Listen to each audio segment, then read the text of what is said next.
Assalamualaikum warahmatullahi wabarakatuh. Nama saya Evita Sari dengan NIM 20022078. Saya dari Akademi Farmasi Cendikia Farmahusada. Mata kuliah Mikrobiologi dan Parasitologi dengan dosen pengampu Ibu Rizky Nifsi Ramdini. Baiklah, di sini saya akan menjelaskan tentang bakteri tahan asam. Bakteri tahan asam adalah nama lain dari M. tuberculosis, yaitu suatu kuman berbentuk batang yang tahan terhadap pencucian alkohol asam pada saat dilakukan pewarnaan.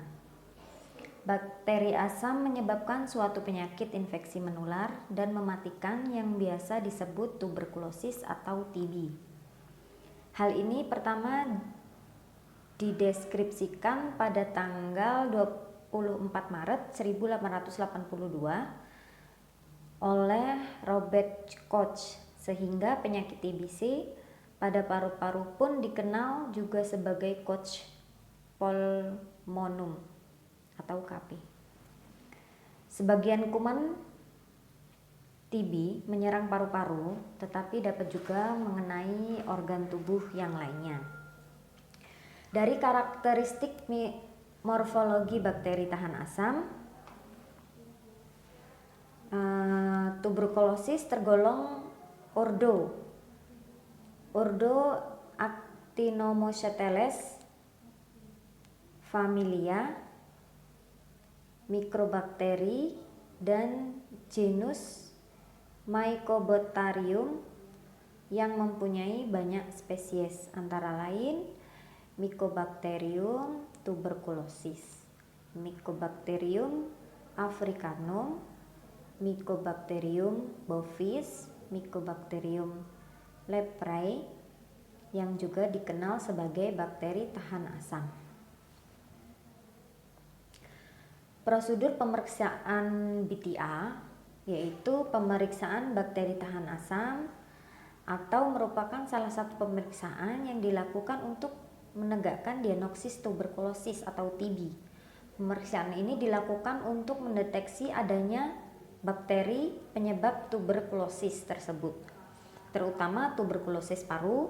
Bakteri tuberkulosis mampu bertahan di lingkungan asam, sehingga pemeriksaannya disebut pemeriksaan bakteri tahan asam. Teknik pemeriksaan bakteri tahan asam atau BTA adalah mengumpulkan sputum atau dahak pasien yang diduga terinfeksi kuman Mycobacterium tuberculosis. Pemeriksaan BTA bisa dilakukan dengan mengumpulkan 3 spesies sputum atau dahak pasien yang dicurigai terinfeksi tuberkulosis dengan interval pengumpulan sputum antara 8 sampai 24 jam. Atau untuk lebih memudahkan dengan menggunakan sistem sewaktu pagi, sewaktu atau dalam SPS. Cara pengambilan spesimen sputum atau dahak bisa dengan cara batuk spontan, induksi sputum, bronkoskop, atau bilas cairan lambung. Adapun peralatan yang perlu dipersiapkan untuk sputum pot yang sudah diberi label. Pengambilan dahak dilakukan sebanyak 3 interval, yaitu SPS. Apabila dahak tidak dapat dikeluarkan dengan batuk spontan, maka dibutuhkan metode lain dengan menginduksi sputum dengan menggunakan uap panas dari suhu salin hipertonik 3% sampai 5%. Pot dahak bersih dan kering, diameter mulut pot 4-5 cm, bentuknya transparan, bening, tertutup, ulir, dan tidak boleh bocor. Dan jangan lupa disiapkan juga formulir permohonan pemeriksaan laboratorium TB05, label, pensin, dan spidol. Untuk prosedur bronkoskopi dan bilas cairan lambung dilakukan di rumah sakit. Prosedur ini dilakukan untuk pasien yang tidak kooperatif dalam mengeluarkan dahak, misalnya pada pasien anak-anak, lansia yang sulit mengeluarkan dahak, pasien penurunan kesadaran, dan terintubasi. Ketika hasil pemeriksaan BTA keluar, pasien diharapkan membawa salah satu anggota keluarga yang bertujuan menjadi orang pengawas untuk meminum obat apabila hasil pemeriksaan BTA tersebut adalah positif. Pemeriksaan BTA akan dilakukan kembali setelah pasien 3 bulan meminum obat antituberkulosis sebagai evaluasi apakah pengobatan yang dilakukan atau yang diberikan berhasil dan akan dilakukan kembali setelah pengobatan selesai.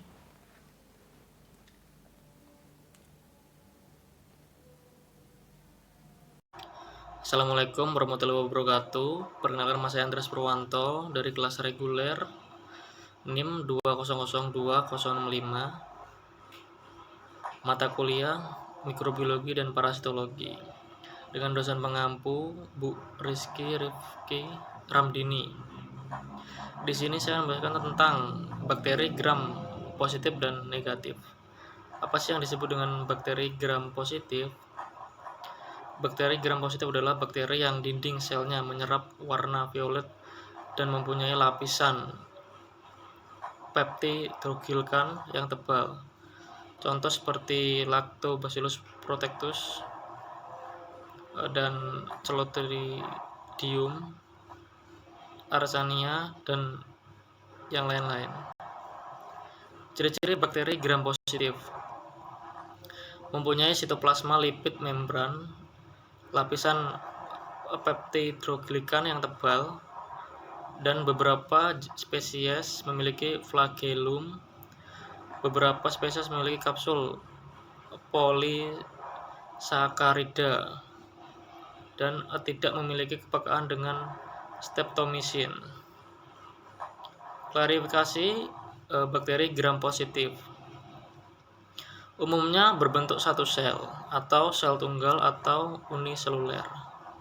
Tidak mempunyai klorofil, berkembang biak dengan cara membelah sel atau biner.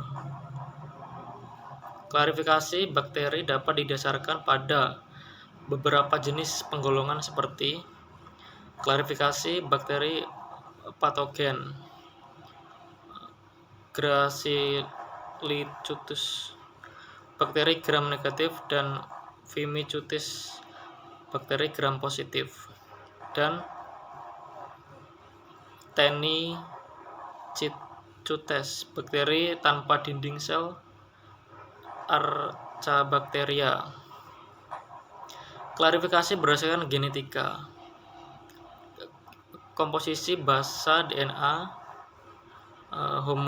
homologi sekuens DNA dan RNA ribosoma. Pola-pola metabolisme stabil yang dikontrol oleh gen, polimer-polimer pada sel, struktur organel pada pola regulasinya. Klarifikasi berdasarkan ekspresi fenotip,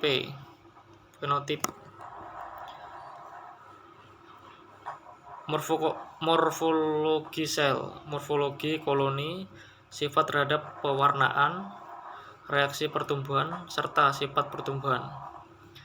Selanjutnya, klarifikasi berdasarkan bentuk sel.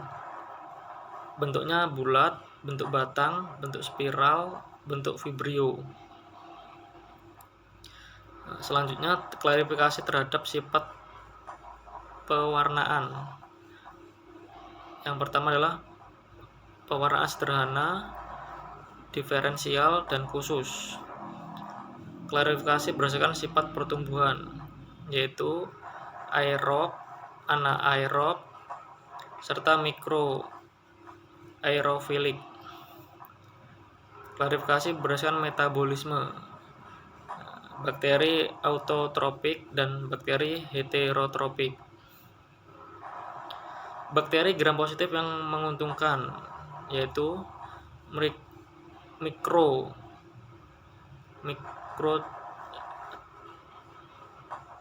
cacai. Spesies dari famili ini adalah gram positif, tidak berspora, bersifat katalase positif yang dapat tersusun secara tunggal, berpasangan,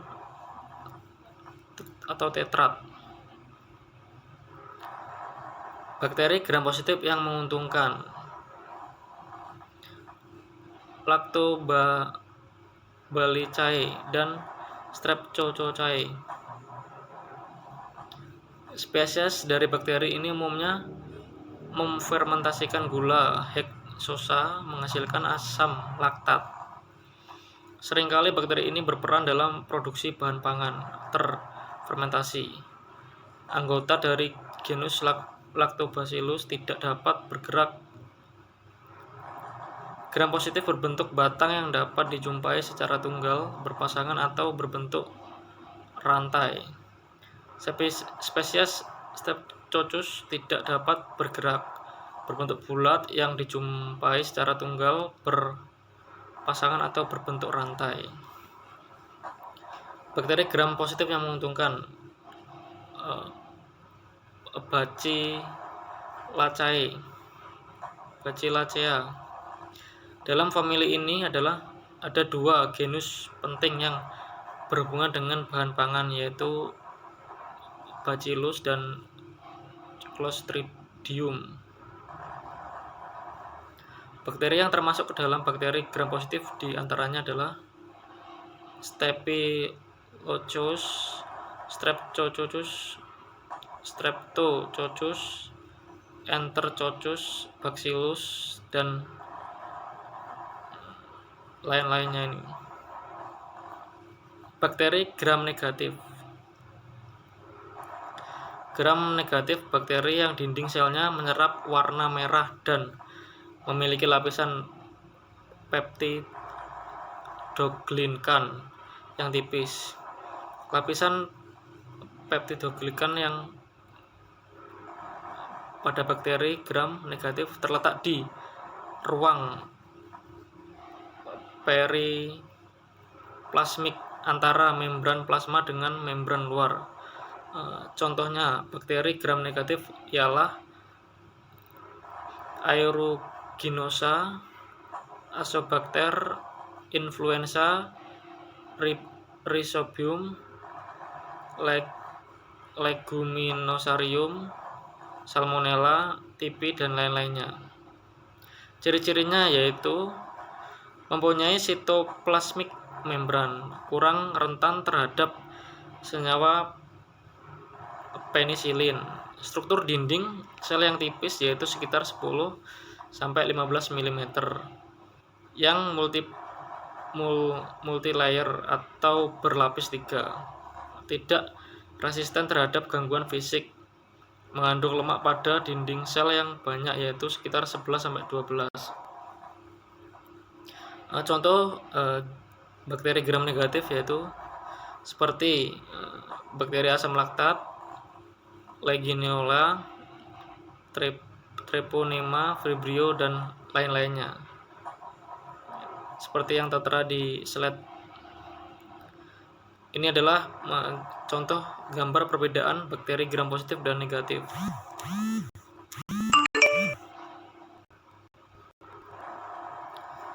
Perbedaan bakteri gram positif dan bakteri gram negatif. Kita lihat dari dinding sel lapisan peptidoglikan kadar lipid. Bakteri gram positif lebih tebal 20-80 mm, 1,4%, sedangkan gram negatif lebih tipis 11-22%. Terus resistensi terhadap alkali 1 KOH positif. Bakteri gram positif tidak larut, sedangkan yang bakteri gram negatif larut. Kepekaan terhadap iodium lebih peka, kurang peka. Toksin yang dibentuk dari gram positif exotoksin, sedangkan dari gram negatif endotoksin. Bentuk sel dari gram positif yaitu bulat, batang, dan filamen. Sedangkan dari gram negatif, bulat, oval, batang lurus atau melingkar seperti tanda koma, helix atau filamen. Beberapa mempunyai selubung atau kapsul. Reproduksi dari gram positif yaitu dengan pembelahan sel, pembelahan Wiener. Bakteri gram negatif yaitu dengan pembelahan Wiener, kadang-kadang pertunasan. Dari segi metabolisme, gram positif kemoorganoheterotrof, sedangkan gram negatif fototrof atau kemoorganoheterotrof. Resistensi terhadap telurit lebih tahan, sedangkan yang negatif lebih peka. Selanjutnya sifat tahan asam. Dari gram positif ada yang tahan asam, sedangkan dari bakteri gram negatif tidak ada yang tahan asam. Kepekaan terhadap penisilin. Yang positif lebih peka, sedangkan yang negatif kurang peka. Selanjutnya kepekaan terhadap streptomycin. Yang positif tidak peka, sedangkan yang negatif peka. Selanjutnya motilitas. Dari yang gram positif kebanyakan non-motil bila motil tipe flagelnya adalah Petriticus, sedangkan yang negatif motril atau non-motil. Bentuk flagella dapat bervariasi. Anggota tubuh biasanya yang positif tidak memiliki apandase, sedangkan yang negatif dapat memiliki villi, frimbae, dan tangkai. Endospora dari gram positif beberapa grup dapat membentuk endospora, sedangkan yang negatif tidak dapat membentuk endospora. Penghambatan warna basa lebih dihambat yang positif, sedangkan yang negatif kurang dihambat.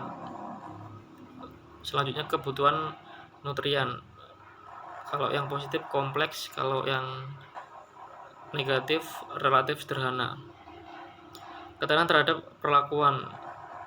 Gram positif lebih tahan, sedangkan yang negatif kurang tahan. Mikroskopis. Ini adalah contoh bakteri yang sudah diberi warna. Yang biru ini gram positif bakteria, sedangkan yang warna merah ini gram negatif bakteria. Terima kasih. Demikianlah rangkuman gram positif dan negatif. Kurang lebihnya saya mohon maaf. Saya akhiri. Wassalamualaikum warahmatullahi wabarakatuh.